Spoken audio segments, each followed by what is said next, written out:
Hi, hello mga kalasa. Welcome sa Lasang Pilipina. Ganitong luto naman sa sotanghon at patola. Grabe ang sarap niya.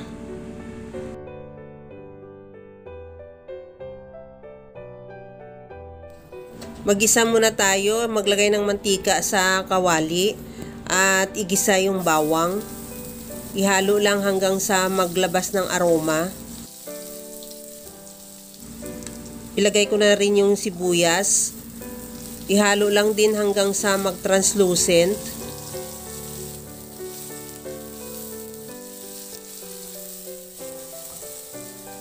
Isunod ko na rin ilagay yung kamatis.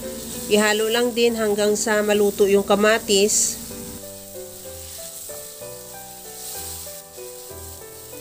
At ilagay ko na yung pork liempo.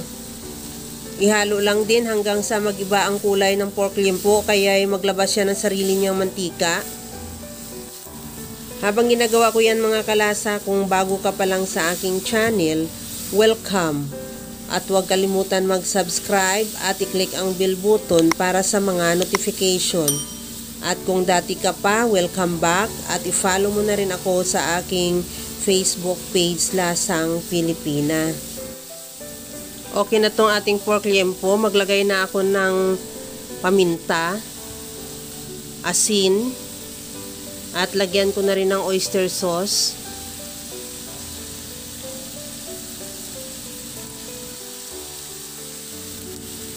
Ihalo lang din hanggang sa mag-reduce lang din yung oyster sauce.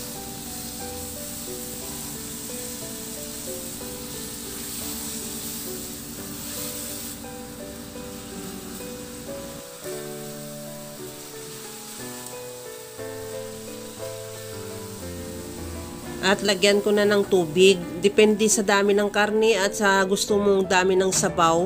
Since na sotanghon soup yung luto natin, nangangailangan talaga din ng maraming sabaw. Pero depende sa iyo, kung gusto mo ng mas marami, di magdagdag ka pa. Pagkatapos niyan, takpan muna hanggang sa maluto lang din yung karne at maglambot. At maglagay na tayo ng sotanghon.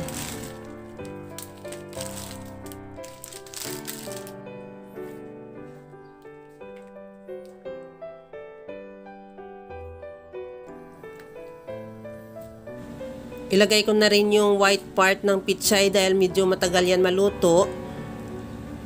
At takpan ko muna hanggang sa maluto lang din yung stem ng pitsay.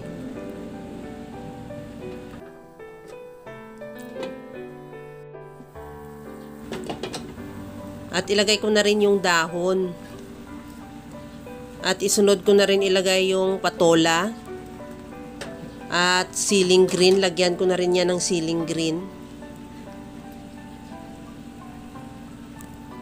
Kunting halo lang hanggang sa maluto lang din yung gulay.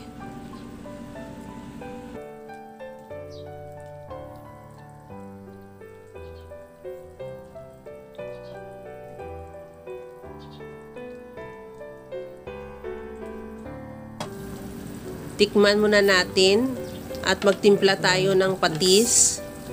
Pwede rin asin or liquid seasoning. At okay na yan yung ating sotanghon soup with patola.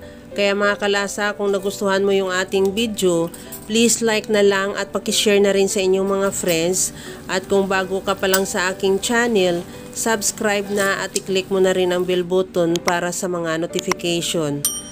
Kaya mga kalasa, alam ko kayang-kaya mo rin tong gawin, kagaya lang lagi sa sinasabi ko na wala namang hindi marunong magluto basta sa simpleng paraan lang.